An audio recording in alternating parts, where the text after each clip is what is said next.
एक दिन माता जो है सुंदर दधी मंथन कर रही थी। एकदा गृहदासीसु यशोदानंद गेहिनी कर्मांतरण युक्तासो निर्ममंथम स्वयं दधे। भगवान कृष्ण के लिए माखन निकालने के लिए स्वयं वो दधी मंथन कर रहे थे।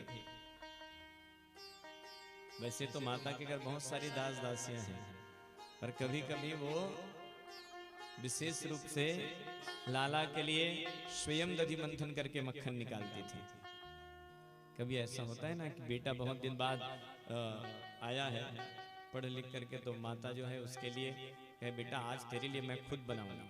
कितने भी घर में भोजन बनाने वाले रहे, पर माता के हाथ का भोजन महाराज आहा है ना। माता के हाथ का भोजन का स्वाद ही कुछ और है। बड़े किस्मत वाले ऐसे होते हैं जिनको माता के माँ के हाथ का भोजन मिलता है ना? क्योंकि माँ के हाथ का जो भोजन है उसमें प्रेम रहता है बच्चे के प्रति। बोलो राधे राधे।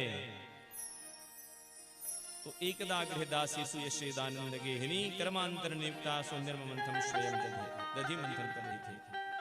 भगवान के बाल चरित्रों को याद कर करके गा रहे थे, और गा गा करके बढ़िया वो क्या कर रही थी, दधी मंथन कर रही थी। मनसा वाचा कर्मणा भगवान में लीन हो गई। तब भगवान जी जो हैं चलते चलते मैया के पास आए, और स्तनपान की इच्छा से भगवान ने दधी की मथानी को पकड़ लिया। यशोदा मैया भगवान ने दिव्य दुग्धपान कराने लगी। इतने में मैया ने देखा कि चूल्हे पर रखा हुआ दूध जो है वो उफन रहा है लाला को। उसी समय भगवान कृष्ण ने पूछा था, कहे मैया एक बात बताओ, तुमको पूत प्यारो है कि दूध? तो बोले बेटा मुझे तो पूत प्यारो है। और थोड़ी देर में ही उनको याद आ गया कि बोले अरे चूल्हे में तो मैंने दूध रखा है गर्म करने के लिए, और वो उसमें उफान आ गया था। बोलो राधे राधे। उसमें उफान आ गया है तो दौड़ करके गए, लाला को वहीं रख दिया। और जब भगवान कृष्ण ने देखा कि अभी अभी तो मैया कह रही थी कि पूत बड़ो प्यारो है, और अभी हमको यहाँ छोड़ करके वो दूध के लिए चली गई दौड़ी दौड़ी।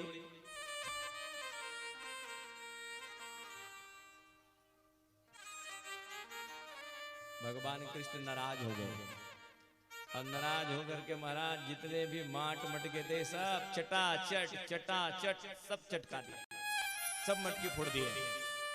अब माता यशोदा आई, आ करके देखी तो उनके सास के जमाने के जो मटके रखे हुए थे सबको भगवान कृष्ण ने फोड़ दिया था। तो माता यशोदा कहेगी लाला आ खूब तू मटकी फोड़ने लगा है ना, बोले आ तुझे मैं बांधती हूँ। अब पकड़ने के लिए एक सूटी हाथ में ली, और सूटी हाथ में लेकर के भगवान कृष्ण को दौड़ाने लगी। आगे आगे भगवान कृष्ण हंसते हुए दौड़ रहे हैं, और पीछे पीछे मैया जो है वो सूटी लेकर के दौड़ रही है। देखिए कितना सुंदर दृश्य है ना?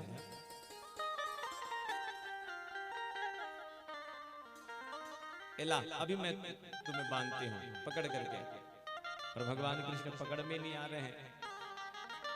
जब माता ने सूटी छोड़ी और सूटी छोड़ करके एक जगह बैठ गई, लाला मैं तो थक गई थी को ना पकड़ सकी, ऐसा बोल करके जब एक जगह बैठ गई ना, तो उस समय फिर भगवान कृष्ण स्वयं माता यशोदा के पास आ गए पकड़ में। महाराज ये सूटी कुछ और नहीं, अभिमान की सूटी है। यदि परमात्मा को पकड़ना है तो जीवन से अभिमान छोड़ दो, ठाकुर जी पकड़ में आ जाएंगे। और जब तक अहंकार है, जब तक अभिमान है, तब तक ठाकुर जी पास आने वाले नहीं है। माता ने जैसे सूटी छोड़ी तो लाला आकर के पकड़ में आ गए। तब तो रस्सी लेकर के बांधने लगी माता जो है। अब बांधने लगी तो 2 उंगल कम हो जावे, जैसे रस्सी से बांधती 2 उंगल कम हो जावे। माता बोली फिर थक गए तुमको बांधते बांधते। कहीं से रस्सी ला करके फिर जोड़े, फिर बांधे, तो फिर क्योंकि वो अपने उदर को बढ़ाते थे इसीलिए उनको दामोदर भी कहा गया है। बोलो दामोदर कृष्णचंद्र भगवान की जय।